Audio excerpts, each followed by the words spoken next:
Saat sudah sampai di rumah, Dian merasa galau dan tercakiti karena Yanto telah mencampakkan cintanya. Setelah kejadian itu, Yanto menjadi sangat berubah. Sikap Yanto menjadi dingin dan cuek pada Dian.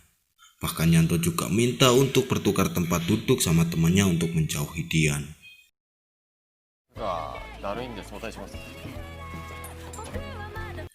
Pada malam harinya, Saki memberitahu pada Dian kalau Yanto memiliki trauma dengan kata mencintai. Ia mengatakan kalau Yanto sangatlah benci pada orang yang menyatakan cinta padanya. Hal itu tentu bukan tanpa alasan. Itu disebabkan karena ibunya yang telah mengkhianati sang ayah. Oke, sedikit penjelasan. Jadi si Yanto ini sejak kecil hidup berduaan saja dengan ayahnya. Sang ibu pergi dengan pria lain sejak ia masih kecil, tepatnya sesaat setelah merayakan ulang tahun Yanto. Hal itulah yang kemudian membuat Yanto trauma dengan kata mencintai, apalagi dengan kata ulang tahun. Oke, lanjut. Beberapa hari kemudian, Yanto akan berulang tahun. Dian juga berniat akan memberinya kejutan. Mengetahui hal ini, Saki pun mengingatkan kepada Dian untuk tidak memberinya surprise, karena hal ini hanya akan membuat ia tambah marah. Tetapi Dian tetap akan memberinya kejutan karena dia mencintainya dan ingin benar-benar mengetahui tentangnya lebih jauh lagi. Dengan rasa ragu, akhirnya mereka pun membantu Dian untuk membuat kejutan. Terlihat Saki sedang menjebak Yanto supaya ia bisa masuk dalam ruangan itu. Saat diberi kejutan, Yanto kelihatan sangat muak dan mau pergi begitu saja meninggalkan Dian. Tetapi pintunya sudah dikunci dari luar oleh Saki dan Mitri. Di situ, Dian kembali mengungkapkan rasa cintanya dan membujuk Yanto untuk melupakan keburukan masa lalunya. Kata-kata bijak Dian pun berhasil meluluhkan hati Yanto. Akhirnya mereka pun jadian. Dan ritual sosor bebek pun mereka lakukan di dalam sekolah tanpa paksaan. Mereka berpacaran dan menikmati hari-harinya bersama sampai hampir 1 tahun lamanya. Tetapi Yanto masih saja belum bisa menikmati tubuh Dian. Dian terlihat sudah tidak lagi mengepang rambutnya. Saat mereka sedang ngobrol, tiba-tiba datanglah seorang yang bernama Iwan dan juga seorang gadis yang bernama Nana. Akhirnya mereka bermain bersama. Saat sedang bermain selarakan, Dian terjatuh dan ditolong oleh Iwan. Nana juga terjatuh dan ditolong oleh Yanto. Saat pulangnya, kelihatan Yanto yang sangat dekat dengan Nana. Hal ini tentu membuat Dian cemburu. Nah, keesokan harinya, Dian menanyakan kepada Saki tentang siapa itu Nana dan ada hubungan apa dengan Yanto. Saki pun menjelaskan kalau Nana adalah cinta pertama Yanto, tetapi Nana telah mencampakkannya. Lalu, Mitri menyuruh Dian untuk mempertahankan Yanto dengan cara menggunakan tubuhnya. Hal itu tentu membuat Dian kembali berceramah dan mengeluarkan beberapa sabda-sabdanya. Dian juga mengatakan bahwa selama hampir setahun mereka berpacaran belum pernah melakukan penggenjotan. Ia mengatakan kalau penggenjotan itu boleh dilakukan setelah nikah saja. Mendengar hal itu membuat Saki dan Mitri terkejut dan terheran-heran karena menurutnya ini bukanlah perkara yang mudah. Pada keesokan harinya, saat Dian sedang mencari buku tentang luar angkasa, ia bertemu dengan Nana. Nana mengatakan pada Dian bahwa Yanto adalah cinta pertamanya. Di sisi lain, saat Yanto baru saja pulang ke rumah, tiba-tiba telepon rumah berbunyi. Setelah diangkat ternyata itu ibunya Yanto. Yanto pun langsung menutup teleponnya. Saat itu juga ayah Yanto datang dan memberitahu Yanto kalau ibunya terkena penyakit kanker dan sedang dirawat di bengkel manusia. Sang ayah juga mengatakan kalau ibunya sangat ingin bertemu dengan Yanto. Tetapi Yanto menolak dan tidak akan mau menemuinya. Keesokan harinya, saat Yanto sedang makan di kantin sendirian, Dian pun datang menghampiri Yanto. Dian mengajak Yanto untuk menonton siklus bintang 4 musim di siklus planetarium dan Dian juga menawarkan dirinya untuk mau dibawa kemana saja.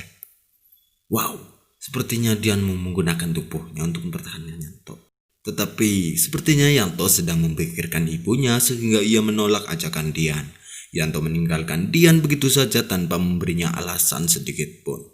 Hal itu tentu membuat Dian semakin curiga terhadap hubungan Yanto dengan Nana. Karena sejak kehadirannya, sifat Yanto menjadi aneh pada Dian. Saat pulang sekolah, terlihat Yanto pergi ke rumah sakit untuk menemui ibunya. Tapi saat baru sampai di depan, Yanto membatalkan niatnya dan memutuskan untuk tidak menemuinya.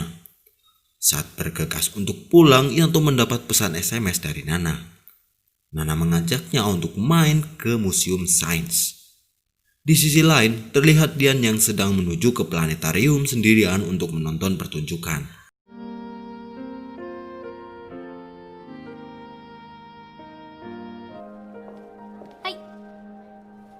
Saat pertunjukan selesai, Dian melihat ayahnya Yanto yang ternyata juga ada di situ. Kemudian mereka pun bertemu. Melihat rambutnya yang berantakan, Dian menawarkan dirinya untuk memotong dan merapikan rambutnya. Saat sedang digombrang rambutnya, ayah Yanto curhat pada Dian kalau ibunya Yanto sedang berada di rumah sakit dan beliau akan menemuinya.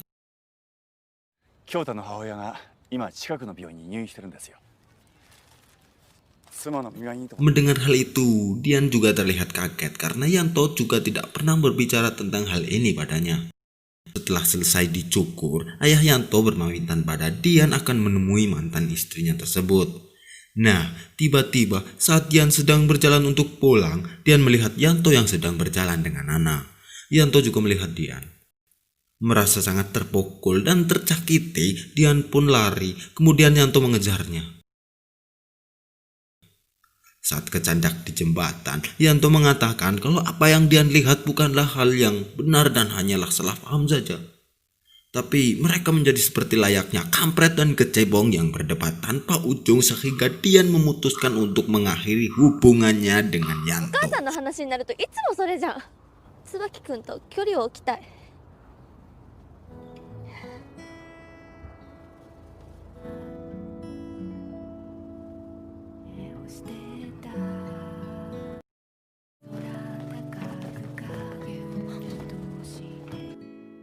Dian akhirnya merasakan kegalauan, merasa jatuh dan tak bisa bangkit lagi.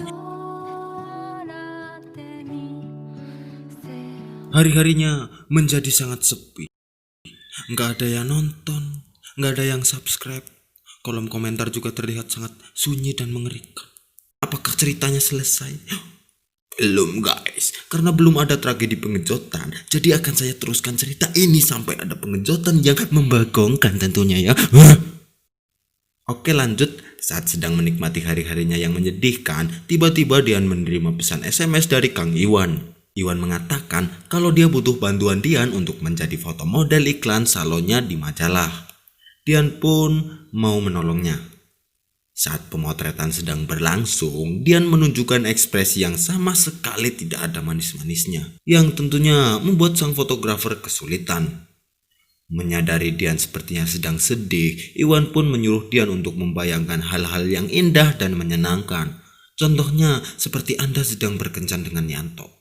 Tapi kata-kata Mas Iwan justru malah membuat Dian meneteskan air mata dan kemudian akhirnya Dian bercurhat kepada Mas Iwan. Setelah selesai curhat, Dian meminta pada Iwan untuk membantu merapaikan rambut pasien di salonnya. Karena menurutnya menata rambut bisa membuatnya menjadi sangat senang. Dan Iwan pun mengizinkannya.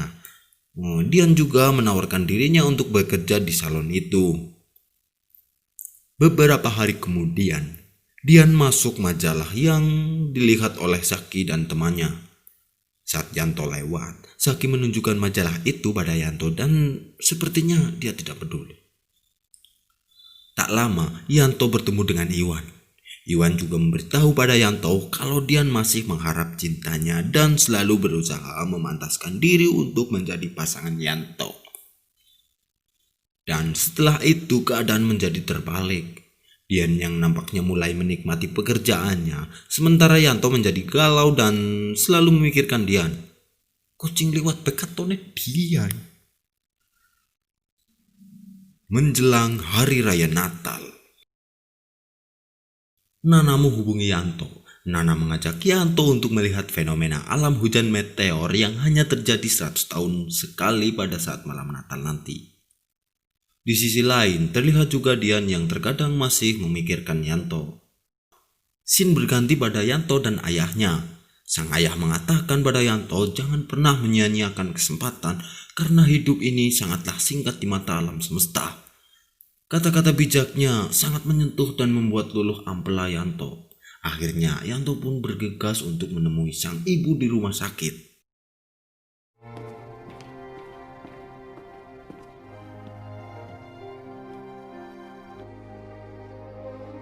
母さん Saat pulang dari rumah sakit, Nana menelpon Yanto dan mengajaknya bertemu untuk melihat fenomena. Tetapi Yanto membatalkan janjinya dengan Nana. Yanto juga mengatakan pada Nana kalau dirinya akan menemui Dian di malam Natal ini.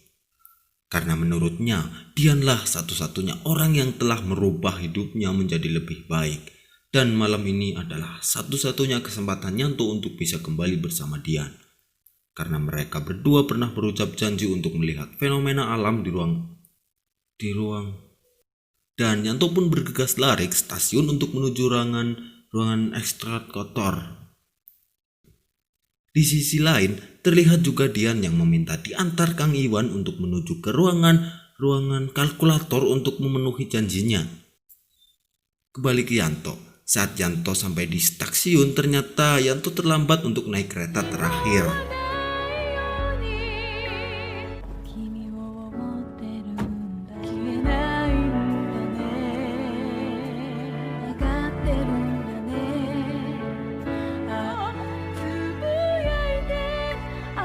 Dian pun sudah sampai di ruangan ini, tempat di mana mereka berdua pernah mengucap janji. Sudah lama menunggu, Dian kecewa karena Yanto tidak menepati janjinya. Ia beranggapan kalau Yanto telah benar-benar melupakannya. Saat Dian hendak mau pulang, tiba-tiba Yanto datang. Dan cinta mereka kembali bersemi di sini. 私を見つけたの。